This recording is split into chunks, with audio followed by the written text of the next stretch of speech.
Hi there, welcome to the January update training. The topic of the January MAP update training is Medicare for people with end-stage renal disease. I kind of cheated this month. CMS actually had a wonderful presentation that was already configured, so credit goes to CMS for developing and approving this module. This module was developed in May 2015, so it's fairly recent, but if there had been any updates since that time, there might be pieces that aren't on here. To my knowledge, there haven't been any updates.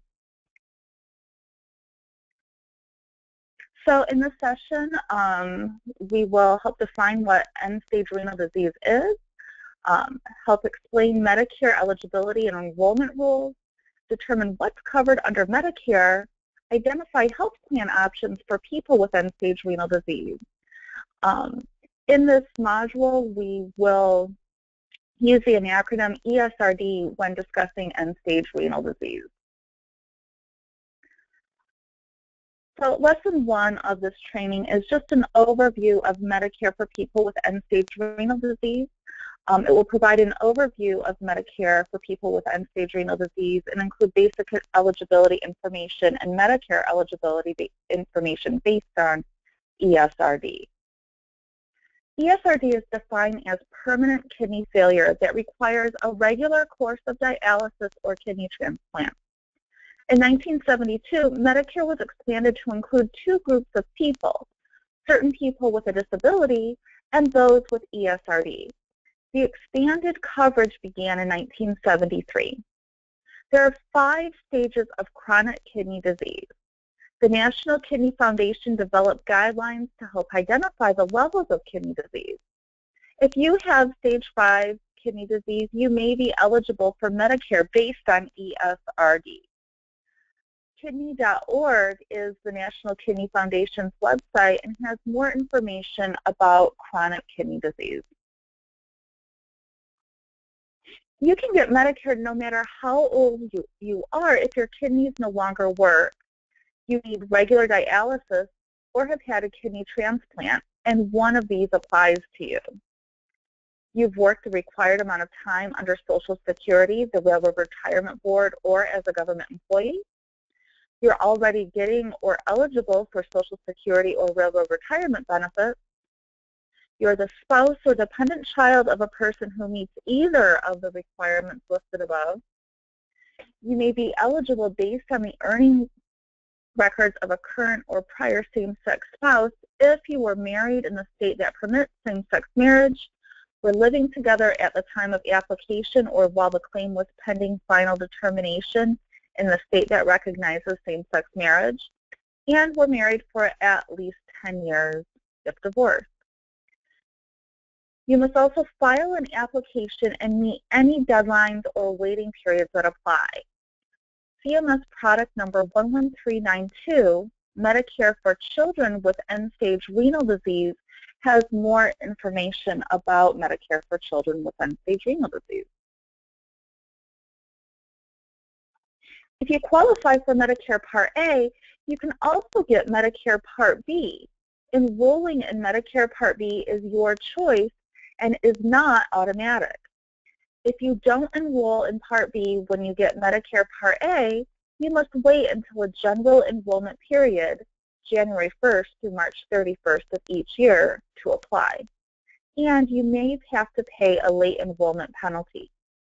You'll need both Part A and Part B to get the full benefits available from Medicare to cover certain dialysis and kidney transplant services.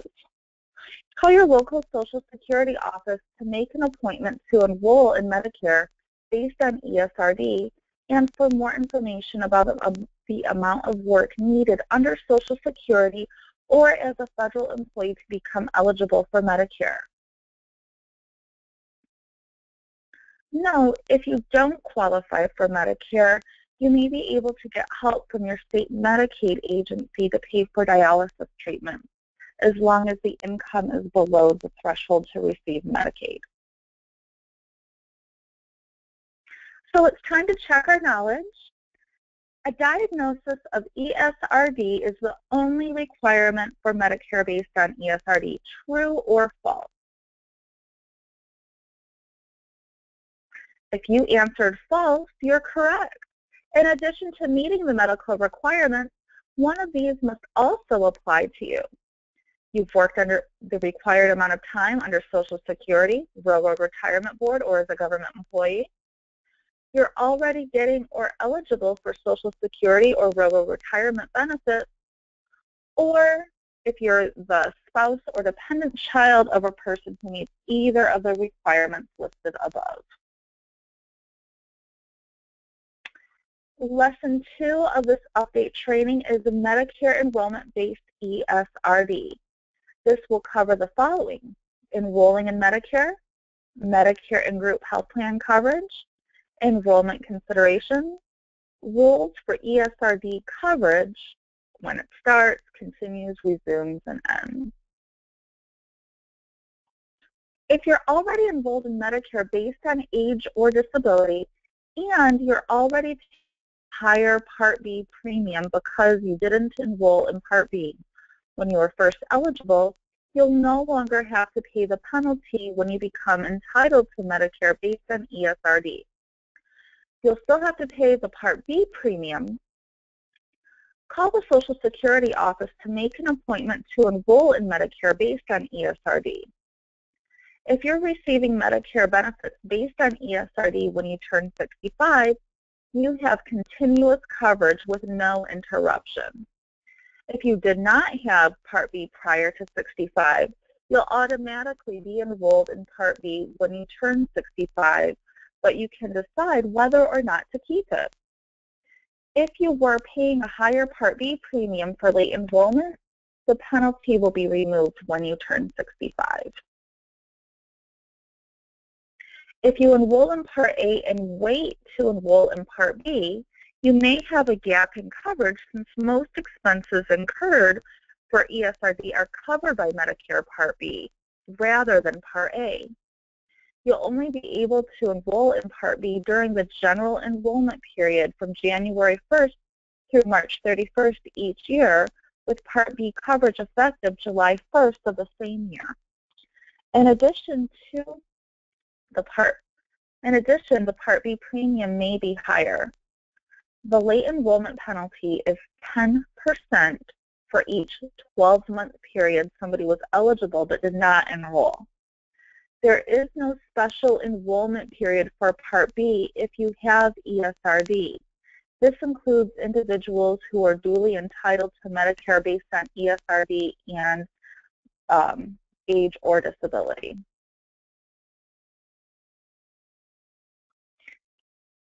You can enroll in Medicare Part B and A based on ESRD at your local Social Security office. Social Security will need the doctor or dialysis facility to complete a form, CMS 2728, to document that you have ESRD and can get Medicare. If Form CMS 2728 is sent to Social Security before you apply, the office may contact you to ask you if you want to complete an application. In general, Medicare is the secondary payer of benefits for the first 30 months of Medicare eligibility. This is known as the 30-month coordination period for people with ESRD. So during this 30-month coordination period,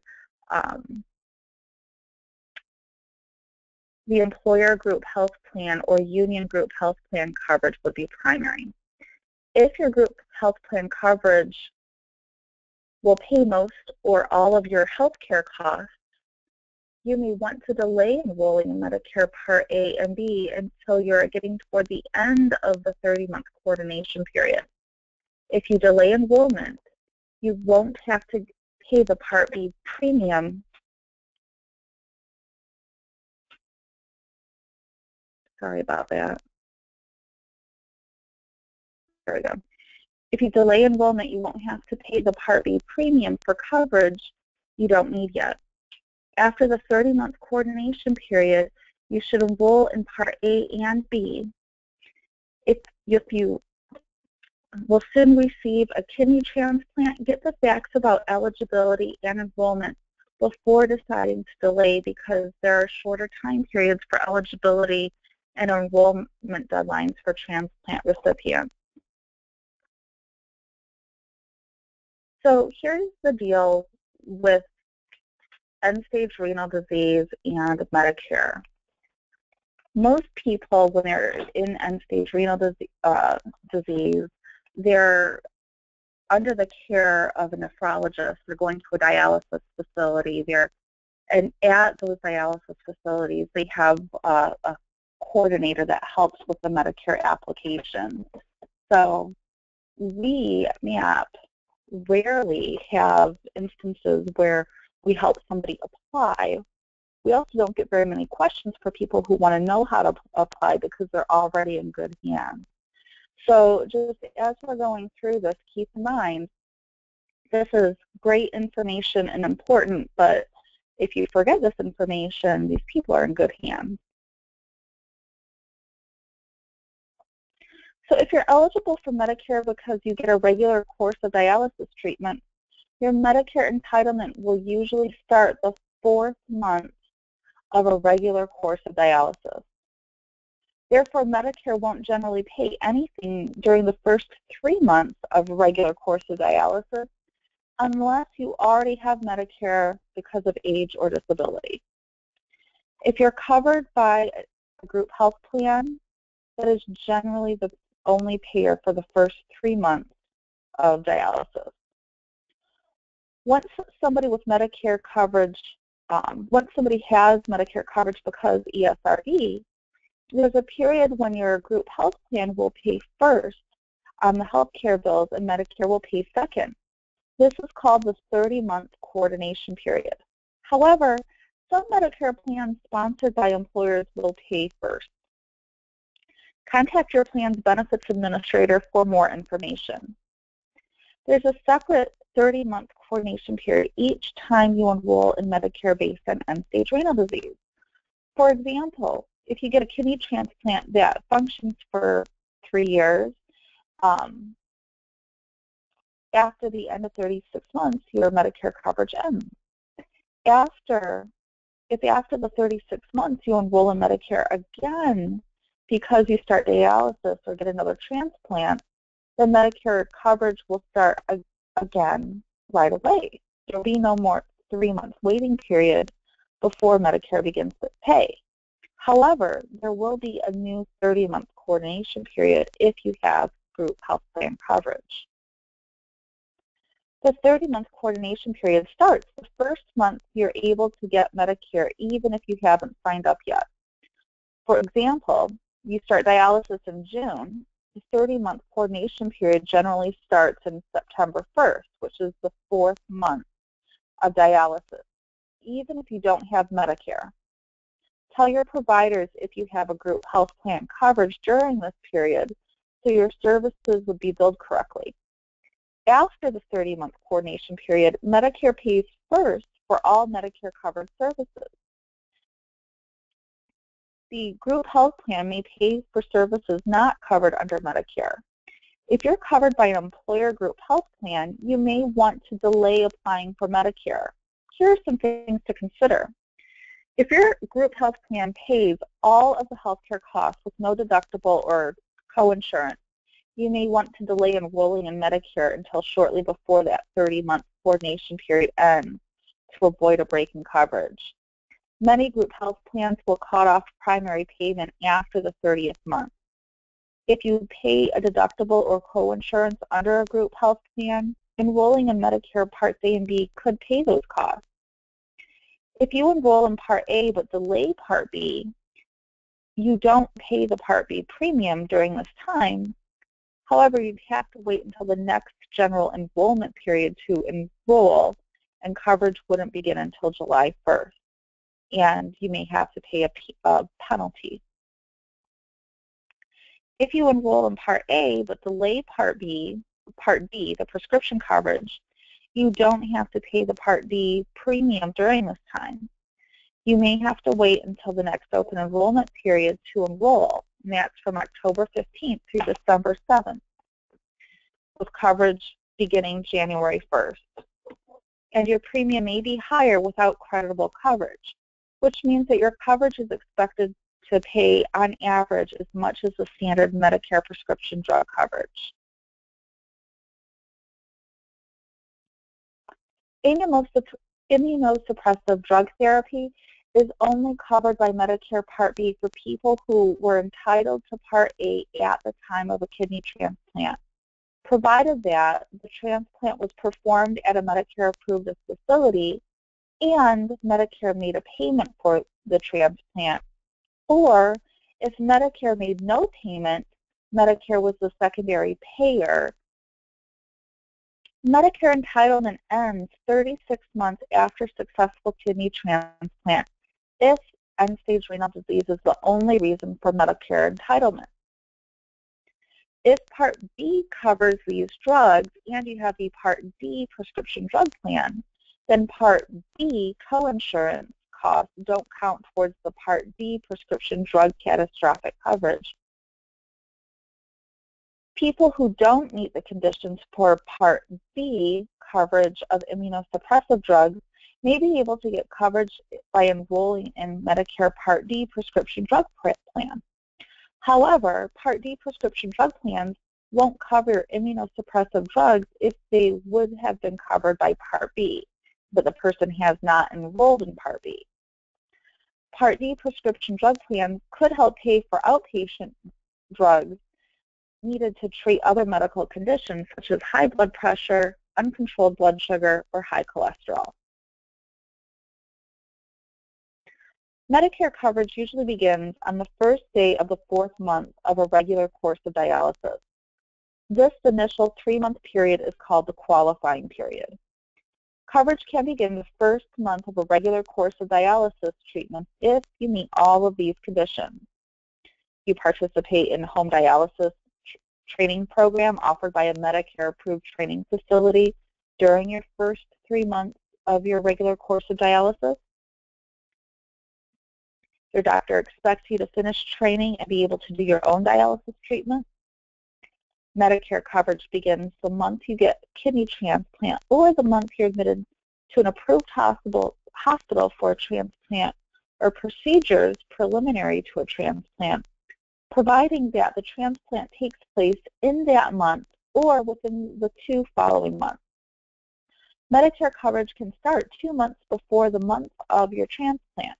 If your transplant is delayed more than 2 months after you're admitted to a hospital or for the transplant or for health care services you need before your transplant.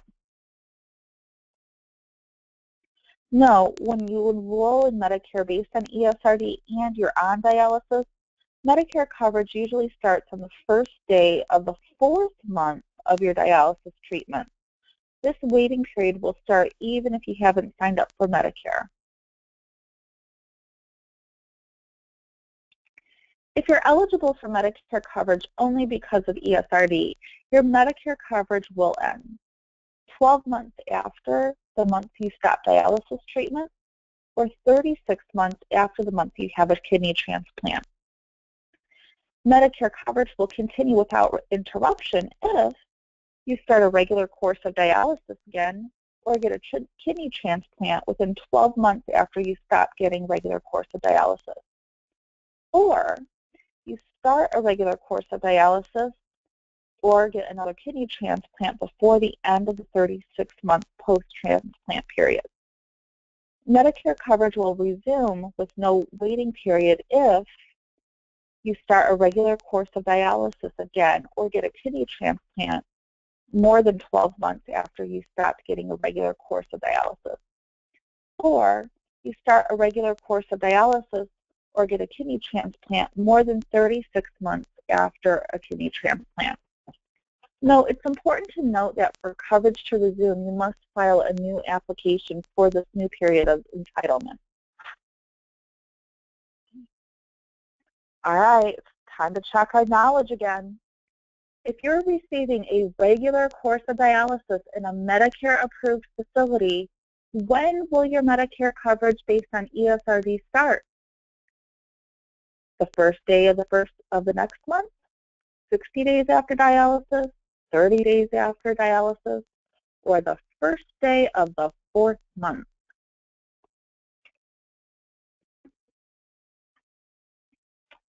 If you answered D, the first day of the 4th month, you were right. Medicare coverage will begin on the first day of the 4th month of a regular course of dialysis, and that was on slide 15, if you're wondering. Oh, let's check our knowledge again. Your Medicare entitlement based solely on ESRD ends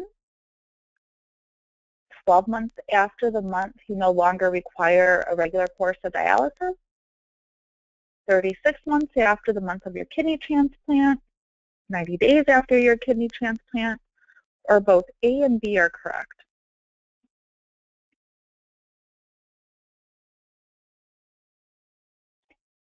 If you answered answer D, both A and B are correct, you were correct. Medicare entitlement based on solely on ESRD ends either 12 months after you no longer require dialysis or 36 months after the month of your transplant. All right, it's time to hop on over to lesson number 3. What Medicare covers related to end-stage renal disease. So we'll talk about dialysis services, home dialysis training, and transplant coverage.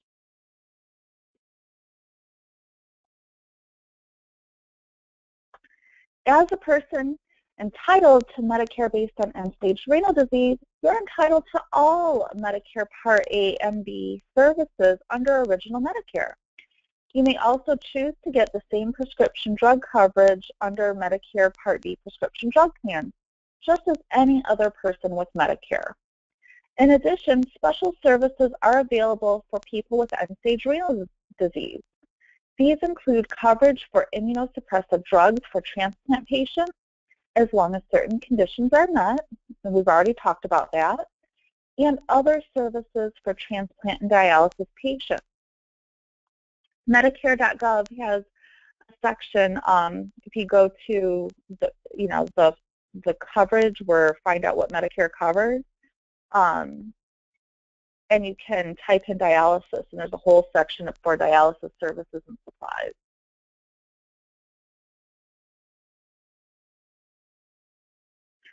If you have Medicare as a result of ESRD, your covered treatments and services may include the following. Paid under Medicare Part A, patient dialysis treatment. Paid under Part B, outpatient dialysis treatment, if you get your treatments in a Medicare-approved dialysis facility.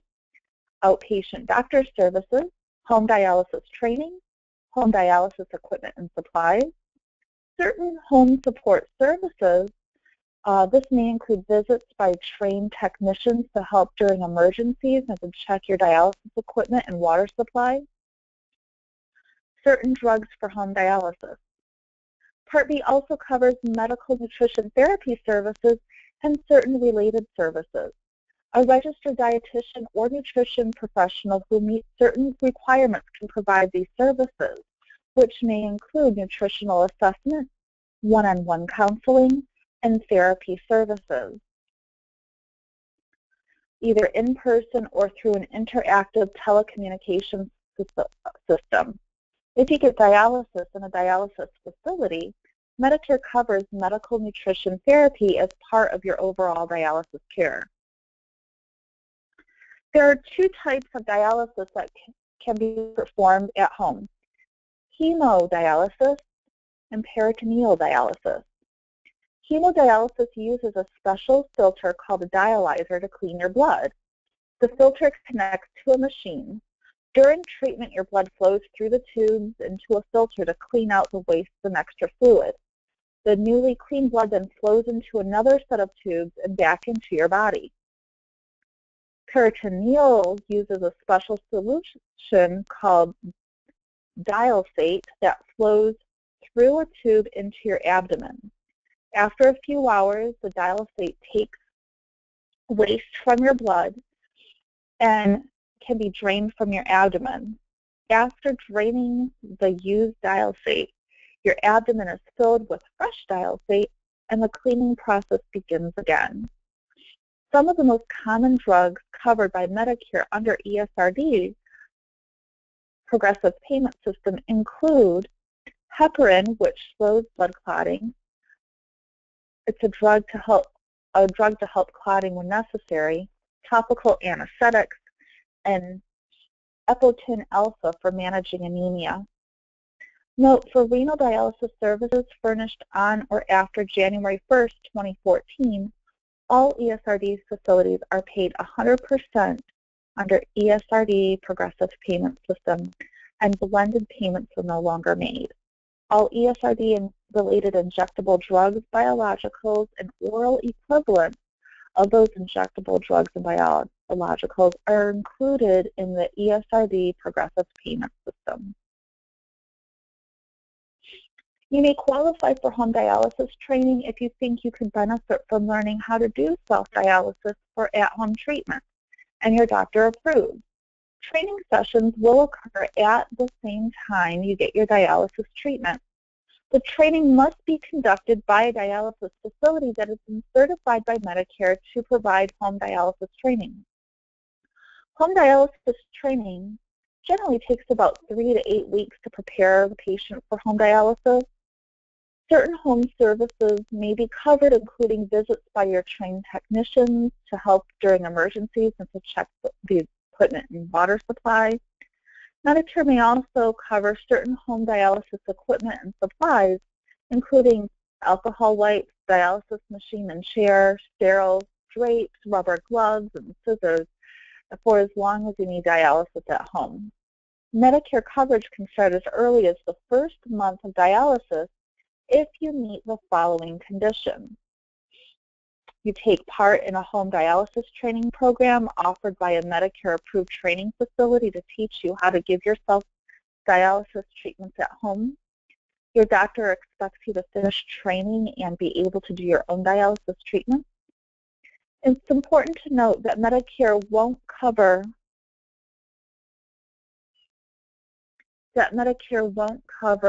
surgery or other services needed to prepare for dialysis, such as surgery for a blood axis fistula before Medicare coverage begins.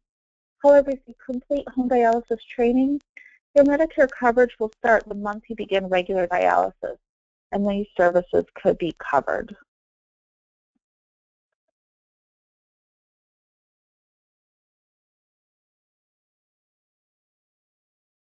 It's also important to understand what Medicare doesn't pay for.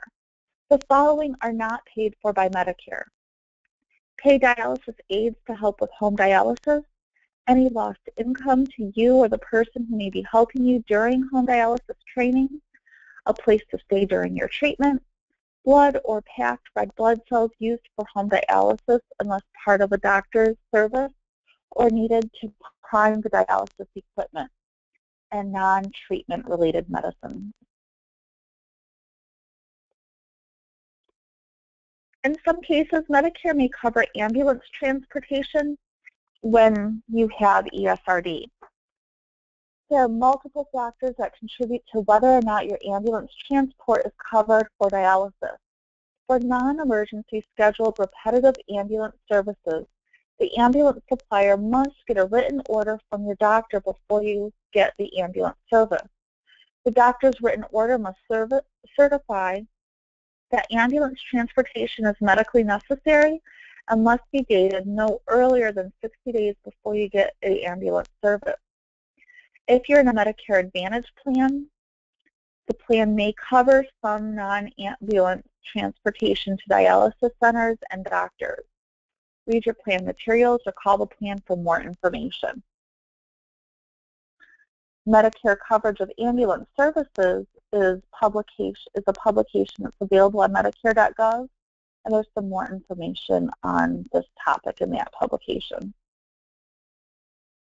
There are Medicare covered services for transplant patients, although Medicare covers medically necessary hospitalizations for ESRD patients.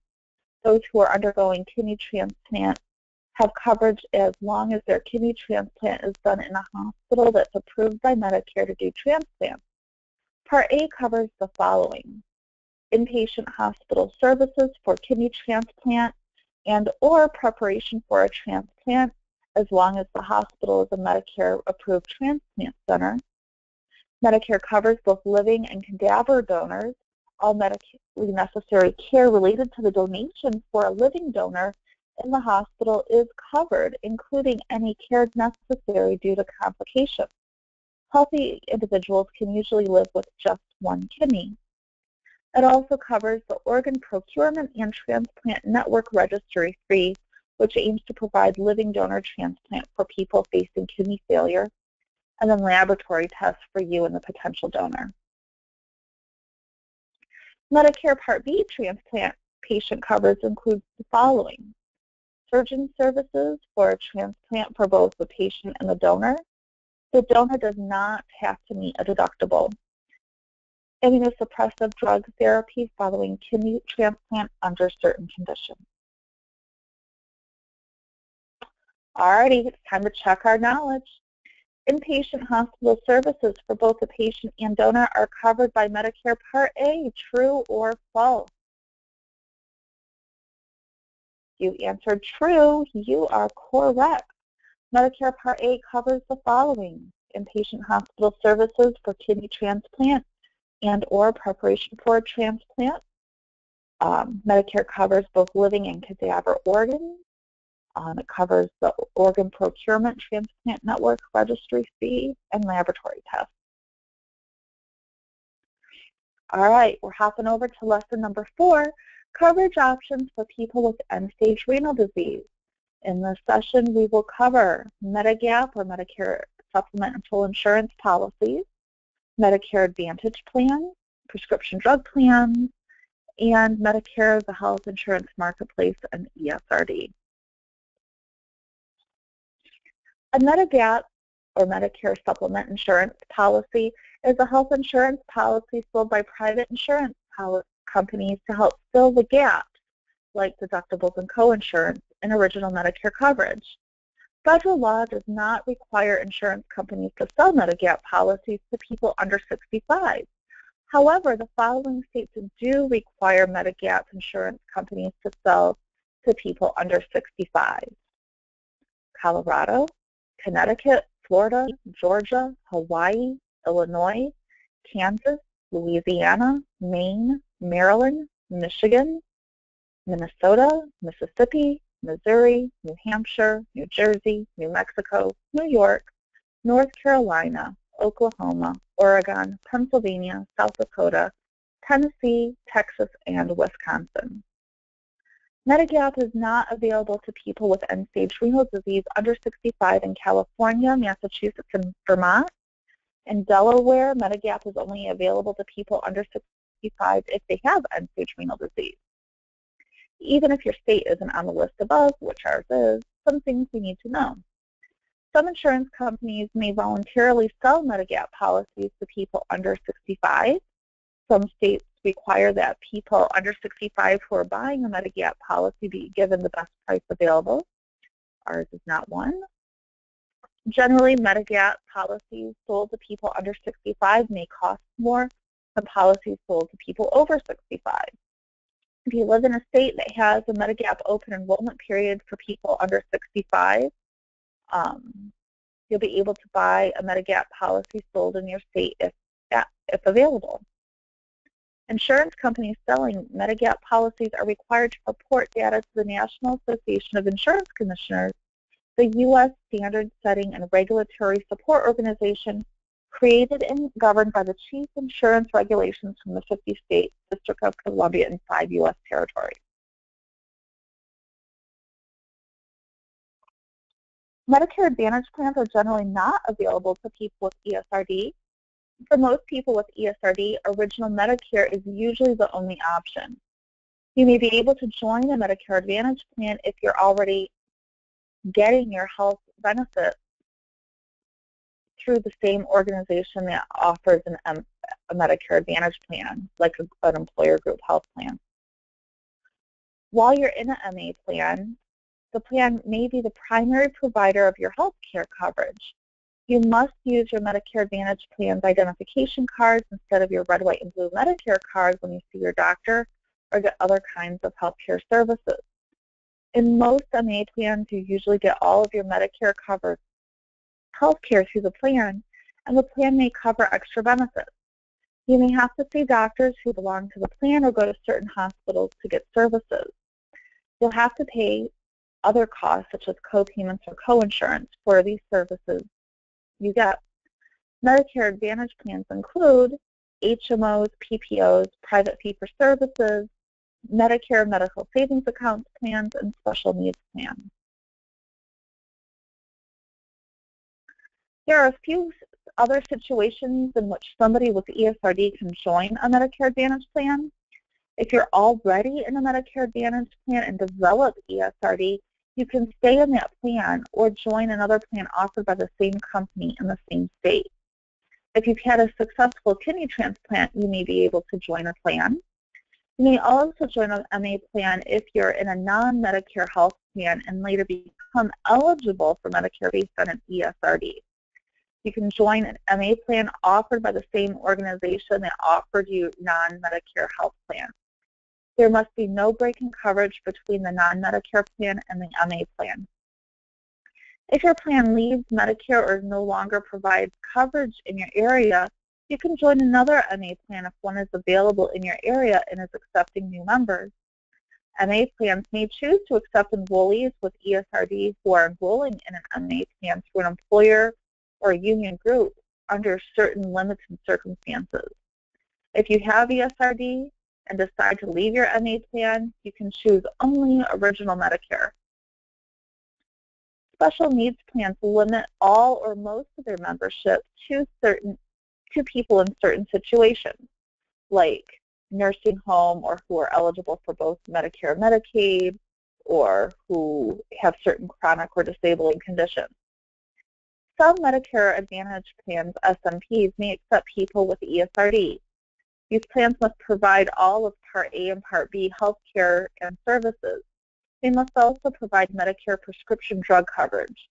These plans can be designed specifically for people with ESRD, or they can apply for a waiver to accept ESRD patients.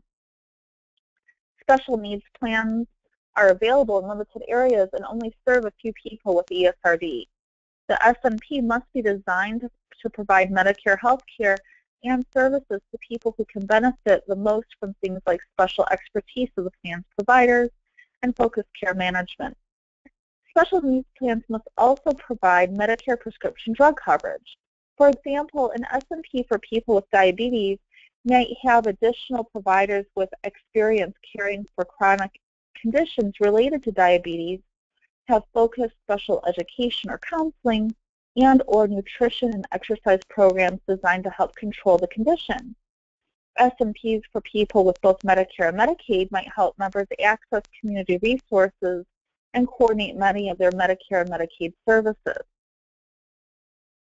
To find out if Medicare SMP is available for people with ESRD is available to your area, go to the Medicare.gov and click Find Health and Drug Plans to go through that Medicare Plan Finder tool. Spoiler alert, there are no Medicare SMPs for people with ESRD in Michigan. However, with the special needs plans for people with both Medicare and Medicaid, that might be an option available to people who have both Medicare, Medicaid, and ESRD, but you would have to check with each plan to see. Medicare Part B prescription drug coverage is available to all people with Medicare, including those entitled because ESRD or disability. While many things like immunosuppressive drugs are covered under Part B, other drugs aren't covered under Part B, like drugs needed to treat other conditions such as high blood pressure. For this reason, ESRD patients should consider enrolling in a Part D plan. everyone with Medicare is eligible to join a Medicare prescription drug plan to help lower prescription costs and protect against higher costs in the future. Children who have Medicare based on ESRD can also enroll in a drug plan. You must enroll in a plan to get Medicare drug coverage. When you enroll in a Medicare prescription drug plan, you pay a monthly premium plus a cost share for prescriptions. People with limited income and resources may qualify for extra help. Medicare is not part of the marketplace. If somebody has Medicare and is covered, they don't need to do anything related to the marketplace. Part A is considered minimum essential coverage under the Affordable Care Act, and it's against the law for somebody who knows you have Medicare to sell you a marketplace plan, even if you only have Part A or Part B. And there are some exceptions, but that's the general rule here. There is a publication called Medicare and Health Insurance Marketplace. It's publication number 11694 and available on Medicare.gov.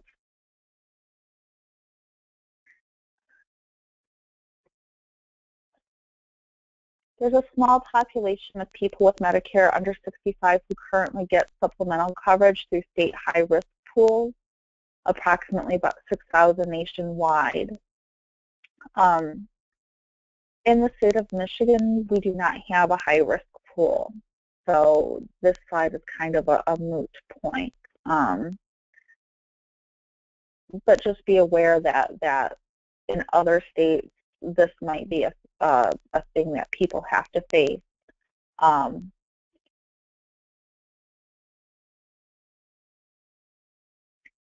If you do run into this with somebody, maybe moving out of state, let me know. CMS.gov has some information on their website to help guide us, but I don't think we'll ever come across this, so I'm going to skip it. So it's time to check your knowledge. Which Medicare option is not available to most people with end-stage renal disease? You have Medicare Advantage plans, Medicare prescription drug plans, Medicare Part A and B, or employer coverage. If you guessed Medicare Advantage plans, you are correct. Medicare Advantage plans like HMOs, PPOs are not available to people with ESRD generally.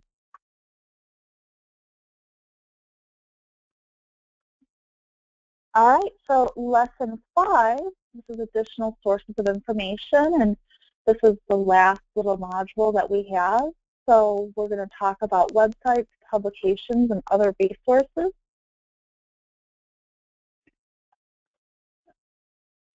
So on Medicare.gov, there's a dialysis facility compare and complete with star ratings for quality.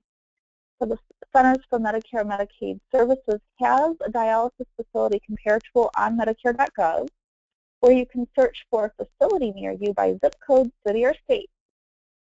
It also helps you find and compare Medicare certified dialysis facilities and provides information about chronic kidney disease, dialysis, and transplant.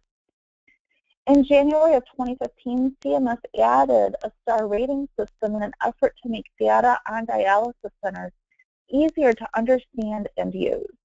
The star ratings show whether your dialysis center provides quality dialysis care that is care known to give the best results for most dialysis patients. The star ratings use several measures reported to Medicare, which reflects the quality of care at each dialysis center. If you're new dialysis, and you and your doctor can talk about what ratings mean and how you can use them with other information to help you decide where to go.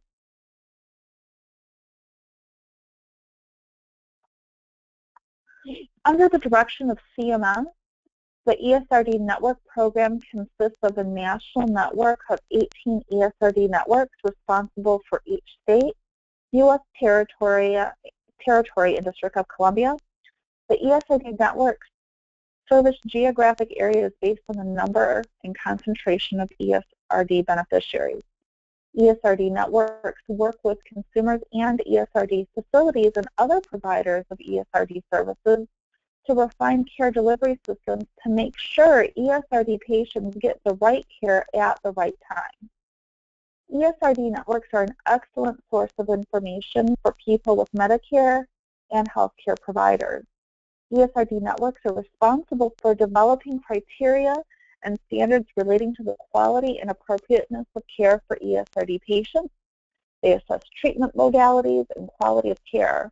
And they also provide technical assistance to the dialysis facilities.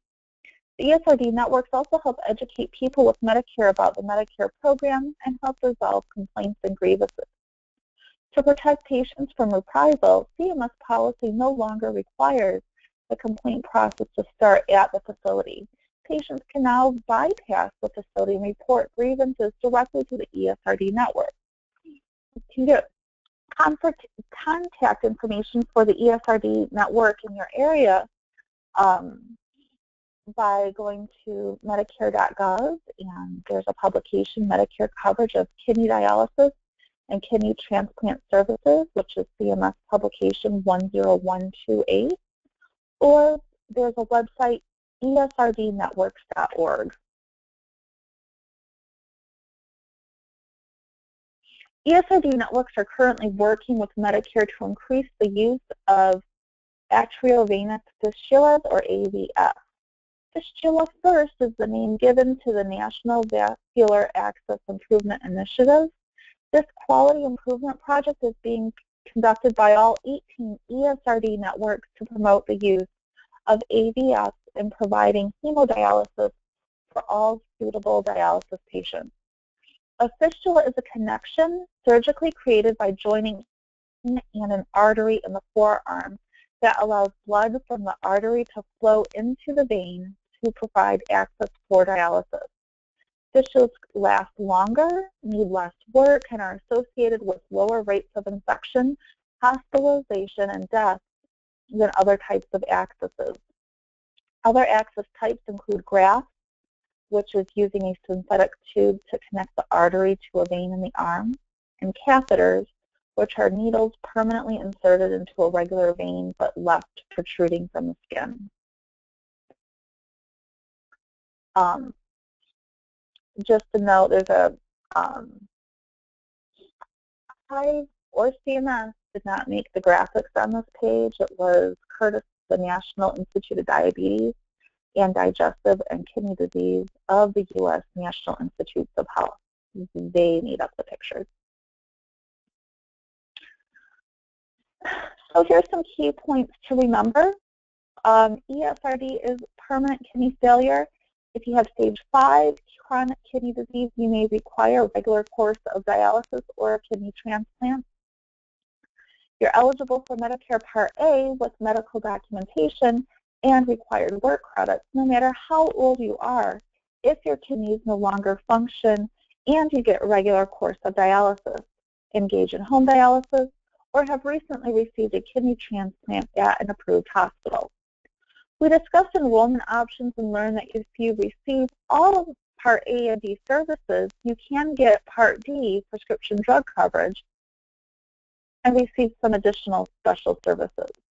We discussed what services are covered, and that original Medicare is usually the only choice for people with ESRD who have Medicare coverage. Employer group health coverage has a 30-month coordination period. We also learned that immunosuppressive drug therapy is only covered by Medicare Part B for people who are entitled to Part A at the time of a kidney transplant.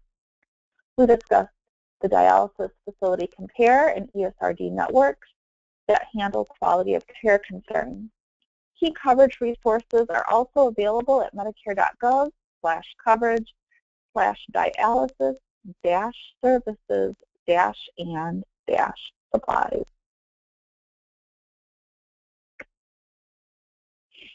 And then here is an ESRD resource guide that's available to you as well.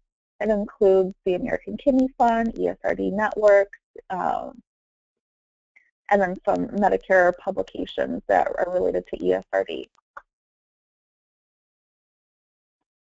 Oh, well, this concludes today's update training presentation. If you have any questions about ESRD, you can get hold of me at jtarian@aaa1b.com, jtarian.aaa1b.com, or your site coordinators, and they can forward the questions to me if you have any. Thank you so much for your time.